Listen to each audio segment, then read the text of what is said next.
மாண்புமிகு அமைச்சர் செந்தில் பாலாஜி அவர்கள் சிறப்புரையாற்றும் கோவையில் பெரியாரனும் பெருநெருப்பு சிறப்பு கருத்தரங்கம் கோயம்புத்தூர் சின்னியம்பாளையம் DAR திருமண மண்டபத்தில் மார்ச் 1 மாலை 5 மணிக்கு தபேதிக தலைவர் கோவை ராமகிருஷ்ணன், புலவர் செந்திலைனா கௌதமன், யூடியூப் ரூட்டஸ் மைனர், அதர்மம் மனோஜ், இந்திரகுமார் தேரடி, பேரலை மில்டன், அரண்சை சதீஷ் உள்ளிட்டோர் கருத்துரையாற்றுகின்ற சிறப்பு கருத்தரங்கம். அனைவரும் வருக, அனுமதி இலவசம். ட்ரைப்ஸ் நேயர்களுக்கு வணக்கம்.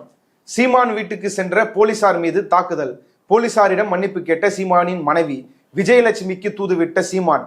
என்ன நடந்தது அப்படின்றத பத்தி தான் இந்த வீடியோ நம்ம பார்க்க போறோம். இதை குறித்து பேசுறதுக்காக திரு கரிகாலன் அவர்கள் நம்மோடு இணைந்துள்ளார். வாருங்களோடு பேசுவோம். வணக்கம். வணக்கம். சீமான் வீட்டுல இன்னைக்கு ஒரே பரபரப்பு. போலீஸ்காரங்க நோட்டீஸ் ஒட்டி இருக்கிறாங்க. போலீஸ்காரங்களே இவங்க தாக்க போயிருக்கிறாங்க. அவங்களோட மனைவி வேற வந்து போலீஸ்காரர்கிட்ட மன்னிப்பு கேட்டிருக்கிறாங்க. போலீஸ்காரங்க அவங்ககிட்டயே வந்து கோவத்தை வெளிப்படுத்தி இருக்கிறாங்க. என்ன நடந்தது? அதாவதுங்க, சீமான் மீதான இந்த பாலியல் குற்ற வழக்கு, பாலியல் வன்கொடுமை செஞ்சுட்டாரு விஜயலட்சுமியா அப்படின்ற வழக்கு, நீதிபதி 12 வாரங்களுக்குள் இதை விசாரித்து குற்றப்பத்திரிகை தாக்கல் செய்யணும் அப்படின்னு ஒரு உத்தரவு போட்டிருக்கிறாரு. அதற்காக வலசரவாக்கம் காவல் நிலையத்தில் ஏற்கனவே சம்மன் பண்ணிருக்கிறாங்க. விசாரணைக்கு வாங்க அப்படின்னு. இன்னைக்கு சீமான் விசாரணைக்கு ஆஜராகி இருக்கணும், ஆனா ஆஜராகல. ஒசூர்ல போய் இருந்துட்டு அங்க இருந்து வந்து பேட்டி கொடுத்துட்டு இருக்கிறான். அடுத்து நாளையாவது விசாரணைக்கு வந்து இவர் ஆஜராக வேண்டும். அப்படி ஆஜராகாவிட்டால் கைது செய்ய நேரிடும் அப்படின்ற சம்மன்ல பொதுவாகவே இருக்கும். அந்த சம்மனை வந்து ஒட்டி இருக்கிறாங்க. சீமான் வீட்டுல குடுக்க வந்திருக்கிறாரு போலீஸ். யாரும் வந்து வாங்கல. அங்க இருந்த செக்யூரிட்டியே வாங்க முடியாது. மனைவி வீட்டுல தான் இருந்தாங்க. ஆமா, மனைவி வீட்டுல தான் இருக்கிறாங்க. அப்போ போலீஸ் வந்து என்ன பண்றாங்கன்னா, இப்படி வாங்கலன்னா அவங்க வீட்டு சவுத்துலயோ இல்ல கேட்லயோ இப்படி ஒட்டிட்டு வருவாங்க. அப்படி போலீஸார் வந்து ஒட்டிடுறாங்க. அப்போ மீடியா அங்க இருக்குது, அதை ஷூட் பண்ணிட்டு இருக்கிறாங்க.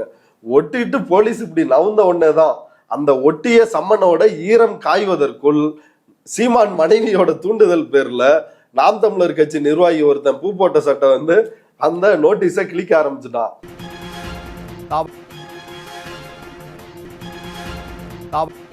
பக்கத்துல அந்த காவலாளி அமல்ராஜ் இன்னைக்கு கைதாயிருக்கிறாருல, அவரும் வந்து சப்போர்ட்டுக்கு வந்து நின்றுட்டு இருக்கிறாரு. அப்படியே கேமரா ஆங்கிள் திருப்பினாதான் அண்ணி அதுக்கு பின்னாடி நின்றுட்டு இருக்கிறாங்க. அண்ணி நின்று இன்ஸ்ட்ரக்ஷன் வந்து கொடுத்துட்டு இருக்கிறாங்க, கிளிடா அப்படின்னு சொல்லி. அப்ப இப்படி இவங்க கிளிக்கிறாங்க. மீடியா எல்லாமே இருக்குது. இருக்கிறப்ப இந்த வேலை பண்ணா மாட்டுவாங்களா மாட்ட மாட்டாங்களா? உடனடியா மீடியாக்காரங்க போலீஸுக்கு தகவல் கொடுக்குறாங்க. போலீஸு கிளம்பி வர்றாங்க. கேட்டை ஓபன் பண்றாரு, ஆனா உள்ள லாக் ஆயிருக்குது. இப்போ போலீஸ் வந்து ஓபன் பண்ணுங்க அப்படின்னு வந்து சொல்றாரு.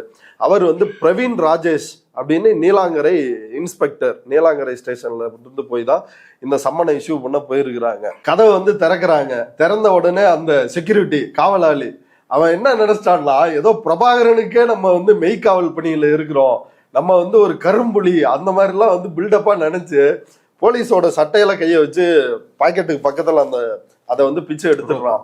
பிச்சை எடுத்த உடனே அந்த ரோப்பை பிச்சை எடுத்த உடனே போலீஸ் வந்து உள்ள போறாங்க. உள்ள போய் அவனை வந்து அரெஸ்ட் பண்ண ட்ரை பண்றாங்க, பிடிக்க ட்ரை பண்றாங்க. அவன் வந்து அடிக்க பாயிறான். அந்த வீடியோ காட்சிகள் இன்னும் அப்படியே தெளிவா இருக்குது.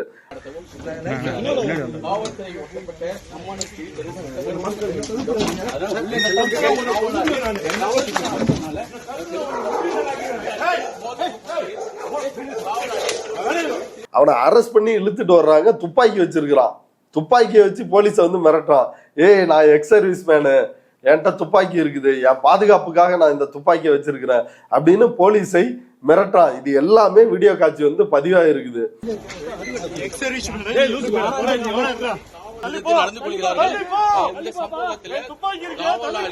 இப்படி கேமரா வந்து ஓப்பனா இருக்கிறப்ப, எல்லா சேனலும் இருக்கிறப்ப, எந்த மாங்கா மடையனாவது இப்படி பண்ணுவானா?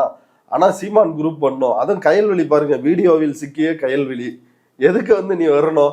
நீ அவ்வளவு அக்கறை இருந்தா நீ வந்து முதல்ல சம்மனை வாங்கியிருக்கணுமா இல்லையா? சாட்டை துரைமுருகன் என்ன சொல்றான்னா, ஒரு அங்கீகரிக்கப்பட்ட கட்சியின் தலைவர், அவர்கிட்ட நீங்க என்ன நேரில் கொடுக்க முடியாதா? அவர் ஒசூர்ல இருக்கிறாருன்னா நீங்க ஒசூர் ஸ்டேஷனுக்கு அனுப்பிட வேண்டியதானே? அங்க இருந்து போய் எந்த வீட்டு அட்ரஸுக்கு தான் வந்து போலீஸ் வந்து கொடுப்பாங்க. இவங்க அண்ணனுக்கு வந்து ஒசூர்ல போய் வந்து நொட்டணுமா? இவன் என்ன அவ்வளவு பெரிய புடுங்கியா? டெபாசிட் வாங்குறது துப்பு இல்ல. 2 பேர் போட்டிட்டா கூட 2ஆவதா வந்துட்டு அதுலயும் டெபாசிட் வாங்காத துப்பு இல்லாத எச்சக்கலைங்க தான் இந்த நாம் தமிழர். இவனுங்களுக்குலாம் என்ன மரியாதை? இப்ப இதுதான் சீமான் வீட்டுல வந்து நடந்துச்சு. இல்ல, போலீசாரால் கைது செய்யப்பட்ட அந்த காவலர் மீது வந்து எந்த தவறும் கிடையாது. அவர் ஒரு அப்பாவி, காவல்துறையால் தான் அந்த சம்பவம் நடந்தது அப்படின்னு சொல்லி நாம் தமிழர் கட்சிக்காரங்க சொல்றாங்க. அண்ணன் வந்து ஒரு அரசியல்வாதி, அண்ணி வந்து ஒரு வழக்கறிஞர். அவங்க வழக்கறிஞர் பாசறையிலையும் இருக்கிறாங்க, சட்ட ஆலோசகராகவும் கட்சியில பொறுப்புல இருக்கிறாங்க அண்ணி. இப்ப அண்ணி வந்து லா பாயிண்ட் தானே பேசியிருக்கணும். என் ஆளை வந்து எந்த தப்புமே செய்யாத, என் ஆளை வந்து எதுக்கே அடிச்ச அப்படின்னு போலீஸ்ட்ட அண்ணி வந்து லா பாயிண்ட் பேசியிருக்கணும். பாயிண்டே இல்லையே பேசுறது. ஆமா, அண்ணி வந்து என்ன பண்ணாங்க, சார் சாரி சார், நான் தான் சாரி கேட்கறேன்ல, என்ன சாரின்னு போலீஸ் வந்து விட்டு ஒரு ஏறி விட்டாப்ல. நம்ம அப்படியே மூஞ்சே வந்து செத்து போயிருச்சு.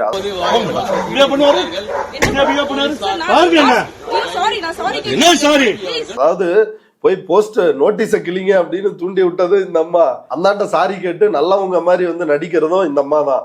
அதாவது சீமான் ஒரு மாபெரும் நடிகர்னா அதுக்கு சற்றும் சளைப்பில்லாத ஜாடிக்கேத்த மூடிதான் இந்த அம்மா கயல்விழி. சாட்டை துரைமுருகன் வந்து அந்த ஒட்டப்பட்ட சம்மன் கிழிக்கிறதுக்கு ஒரு நியாயமான காரணம் இருக்குதுன்னு சொல்லி ஒரு அற்புதமான காரணத்தை வந்து விளக்கி இருக்கிறாரு. சொல்லுங்க, என்ன நியாயமான காரணம்? இங்க பாருங்க. சரி, ஒட்டிட்டீங்க. ஒட்டுன அந்த சம்மனை எப்படி படிக்கிறது?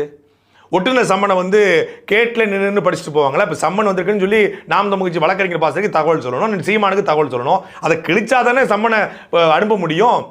சம்மன் எடுத்து ஃபோட்டோ எடுத்து அனுப்பி விட்றதா?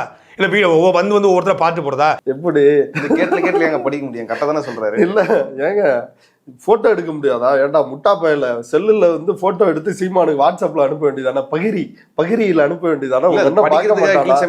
அதாவது இவ்வளவு பயம் இருந்தா என்னத்துக்கு வந்து நீ எல்லாம் கட்சி நடத்துறீங்க? நீ உங்க அண்ணனும் வந்து என்ன மயிருக்கு வந்து திரள் நிதி வசூல் பண்ணிட்டு உட்காந்துட்டு இருக்கிறீங்க. எவ்வளவு பெரிய கோலன்னு பாருங்க.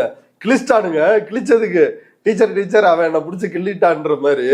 எதுக்கு கிழிச்சோம்? படிக்கிறதுக்காக கிழிச்சோம், அண்ணனுக்கு அனுப்புறதுக்காக கிழிச்சோம். சும்மா வந்து கதவுலையா படிக்க முடியும்? என்ன விளக்கம் பாருங்க கொடுக்குறோம். உலக மகா உருட்டு அப்படின்னு சொல்லி இவனுங்க எந்த அளவுக்கு தொடை நடுங்கிகள். இத பேசிட்டு இருக்கிறப்ப கீழே வந்து இவன் டவுசரோட ஒண்ணுக்கு போயிட்டு இருந்திருப்பான் சாட்டை. அதெல்லாம் தான் நடந்திருக்கும். எவ்வளவு கோழைகள் தொடை நடுங்கிகள்னு பாத்துக்குங்க. நோட்டீஸ் ஓட்டுனா கிழிக்க தான் செய்வோம் அப்படின்னு வந்து துணிச்சல் இருக்குதா? இல்ல அந்த தெம்பு இருக்குதா? நான் பிரபாகரனின் வாரிசு, நாங்க வந்து மாவீரனின் பிள்ளை, நாங்க பிரபாகரன்ட்ட சுட்டு பயிற்சி எடுத்தோம், வெங்காய பயிற்சி எடுத்தோம் அப்படின்னு நீங்க கதை விடுறீங்க. மேடையா வந்து இவ்வளவு கதைகளை வந்து பேசுறீங்களே.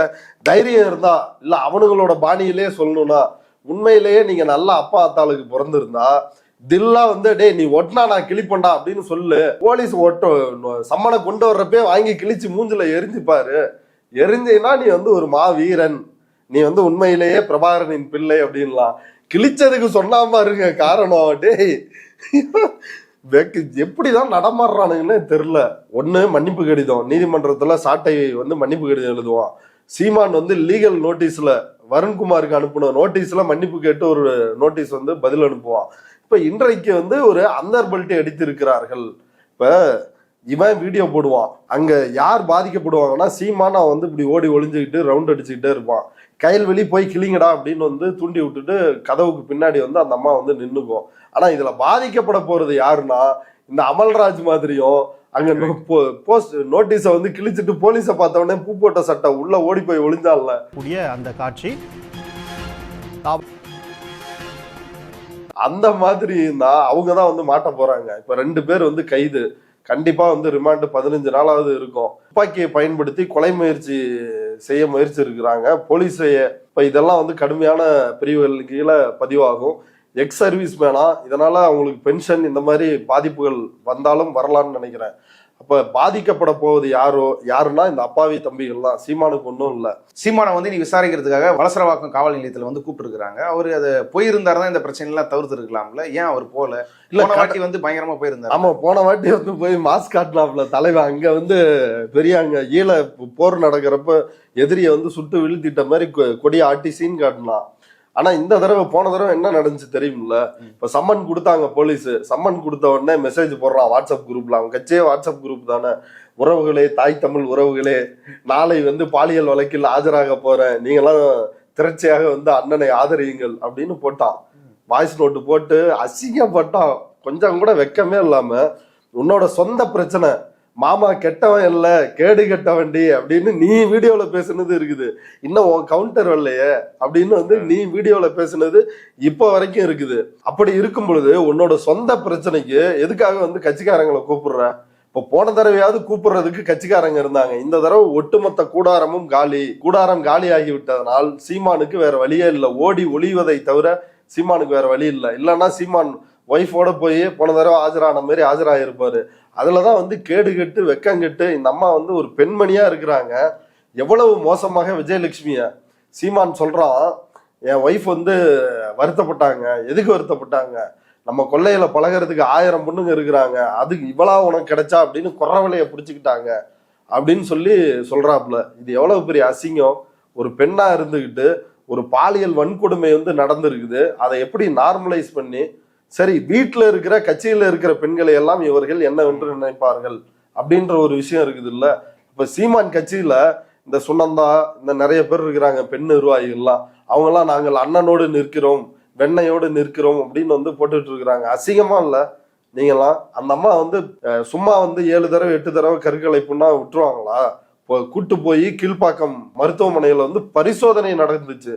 மருத்துவ பரிசோதனை எல்லாம் நடத்தி தான் இந்த வழக்கு வந்து இவ்வளவு ஸ்ட்ராங்கா ரத்து செய்ய முடியாது, இந்த வழக்குக்கான முகாந்திரங்கள் இருக்கிறது, பொலிட்டிக்கல் பிரஷரை சீமான் கொடுத்திருக்கிறார், இந்த வழக்கு விசாரிக்கப்படக்கூடாதுன்னு, அதனாலதான் இத்தனை ஆண்டுகள் இது தொடர்ந்து இருக்குதுன்னு நீதிபதி வந்து சொல்லிருக்கிறாரு.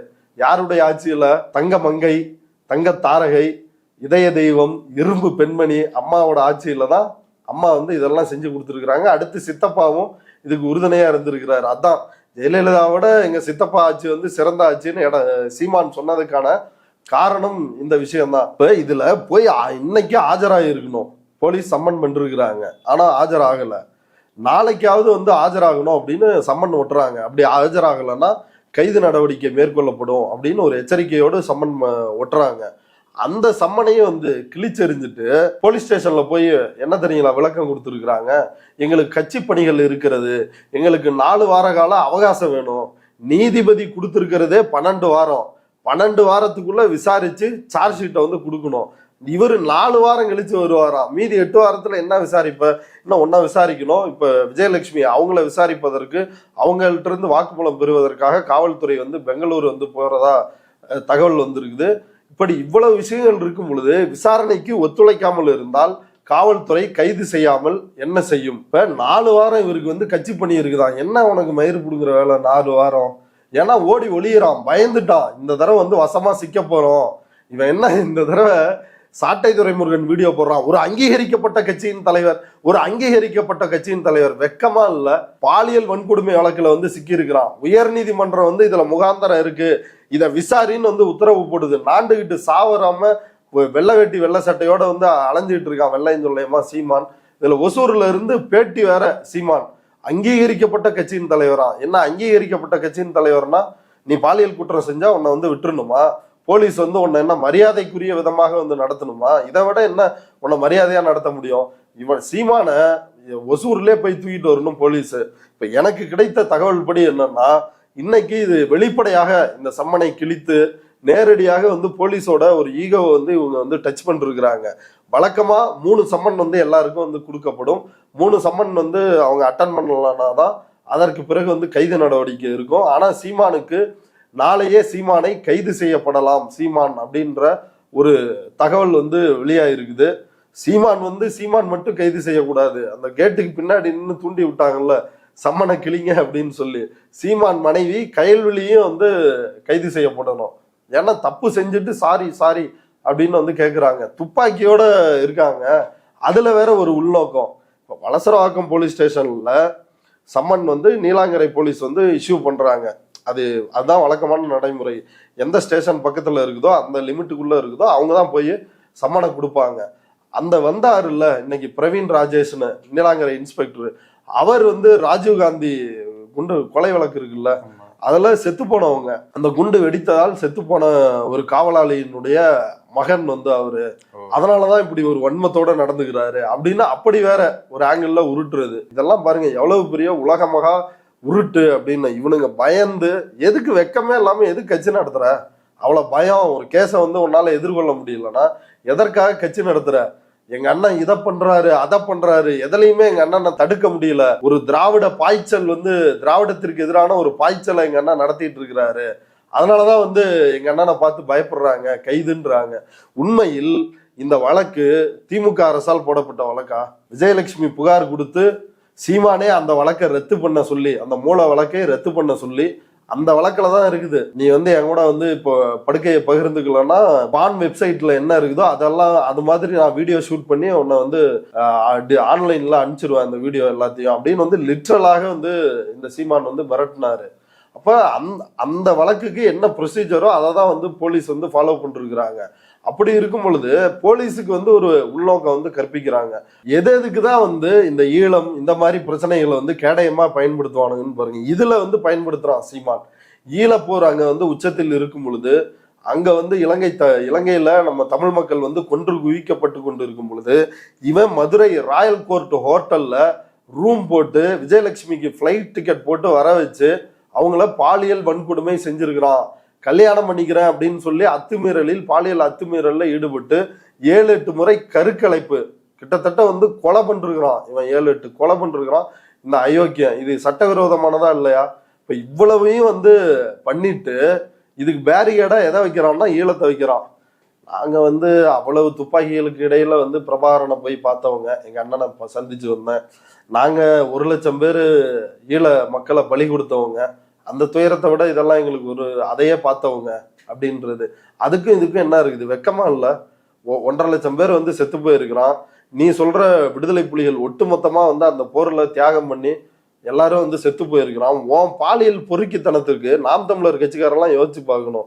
இந்த பாலியல் பொறுக்கித்தனத்துக்கு வந்து அவங்களோட தியாகத்தையும் அவங்களுடைய இனப்படுகொலையும் எடுத்துட்டு வந்து ஒருத்தனால பேரியடா வைக்க முடியுதுன்னா இவன் எவ்வளவு பெரிய அயோக்கிய அப்படின்றது வந்து மக்கள் வந்து புரிஞ்சுக்கணும். அடுத்த கட்டமா சீமான் வந்து இந்த விஷயத்துல இந்த வழக்குல வந்து என்ன மாரியான நடவடிக்கை போலான் இருக்கிறாரு? இல்ல, சீமான் வந்து இன்னைக்கு என்ன பண்றான்னா, உச்ச நீதிமன்றத்தில் இந்த இளந்தரையன் கொடுத்த தீர்ப்புக்கு எதிராக மேல்முறையீடு வந்து செஞ்சிருக்கிறான்.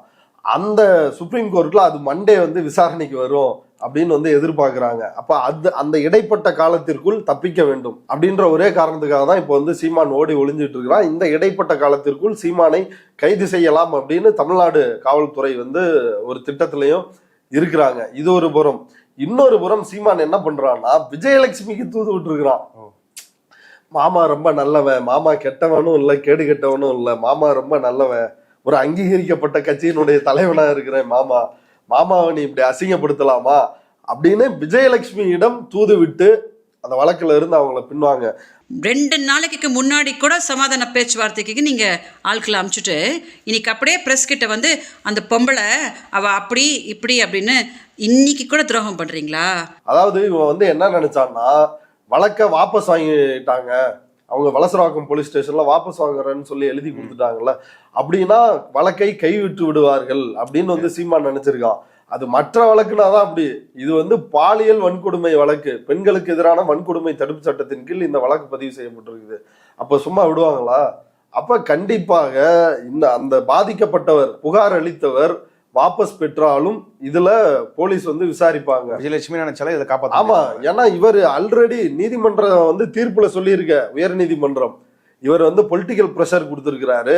அப்புறம் புகாரை திரும்ப பெற சொல்லி வந்து மிரட்டி புகாரை வந்து திரும்ப பெற வச்சிருக்கிறாரு அப்படின்னு நீதிபதி மிக தெளிவாக வந்து குறிப்பிட்டிருக்கிறாரு. இந்த வழக்குக்கான முகாந்தரத்தை இதுலயே வந்து தீர்ப்புலயே விளக்கி இருக்கிறாரு. அப்படி இருக்கும் பொழுது சீமான் வந்து எப்படி இதுல இருந்து தப்பிக்க முடியும்? அதனாலதான் சீமான் விஜயலட்சுமிக்கு வந்து தூது விட்டுட்டு இருக்கிறார். ஆனா அந்த எந்த தூதும் எடுபடாது. இன்னைக்கு வந்து சாட்டை துரைமுருகன் வீடியோ போட்டிருக்கிறான். விஜயலட்சுமியை பார்த்து, விஜயலட்சுமி என்ன பெரிய கற்பு கரசையா, பெரிய கண்ணகியா, அந்த கண்ணகியை கூப்பிட்டு வந்து எங்களுக்கு எதிராக நிறுத்துறீங்க அப்படின்னு. கொஞ்சம் கூட உங்களெல்லாம் மனசாட்சியே வேணாமாடா மாமா பையில, உனக்கெல்லாம் அறிவுன்றதே கொஞ்சமாவது இருக்குதா? இப்படி வந்து பேசலாமா? குற்றமற்றவங்கன்னா வந்து நீதிமன்றத்துல வந்து நிரூபி வழக்கை எதிர்கொள். எந்த ஆண்மகனாவது இருக்கானான்னு வந்து உங்க அண்ணன் சவால் விடுறான், போய் கேஸை ஃபேஸ் பண்ண வேண்டியதானே, ஏன் பயப்படுற? ஆனா இந்த விவகாரத்தை பொறுத்தவரை தமிழ்நாடு அரசு சீமானை தந்தை பெரியார் குறித்து பேசியதற்காக கைது செய்யாமல் இருந்தது வந்து ஒரு சிறப்பான நடவடிக்கை. இந்த வழக்குல சீமான் வந்து சிறைக்கு போனாதான் வந்து சரியா இருக்கும். அதுதான் சீமானுக்கு பொருத்தமான வழக்கம் கூட. சீமானே வழக்கை ரத்து செய்ய வழக்கு போட்டு நீதிமன்ற உத்தரவின் பேரில் விசாரணை நடத்தி தண்டனையை வந்து சீமானே வந்து அடைய போகிறார். தான் செய்த தவறுக்கு தானே வந்து தண்டனையை அனுபவிக்க சீமான் வந்து தயாராக இருக்க வேண்டும். இவ்வளவு நேரம் இந்த செய்தி குறித்து உங்க கருத்துக்களை பகிர்ந்து கொண்டதுக்கு நன்றி. நன்றி. மாண்புமிகு அமைச்சர் செந்தில் பாலாஜி அவர்கள் சிறப்புரையாற்றும் கோவையில் பெரியாரனும் பெருநெருப்பு சிறப்பு கருத்தரங்கம் கோயம்புத்தூர் சின்னியம்பாளையம் DAR திருமண மண்டபத்தில் மார்ச் 1 மாலை 5 மணிக்கு தாபேதிக தலைவர் கோவை ராமகிருஷ்ணன், புலவர் செந்திலைனா கௌதமன், யூடியூப் ரூட்டஸ் மைனர், அதர்மம் மனோஜ், இந்திரகுமார் தேரடி, பேரலை மில்டன், அரண்சை சதீஷ் உள்ளிட்டோர் கருத்துரையாற்றுகின்ற சிறப்பு கருத்தரங்கம். அனைவரும் வருக, அனுமதி இலவசம்.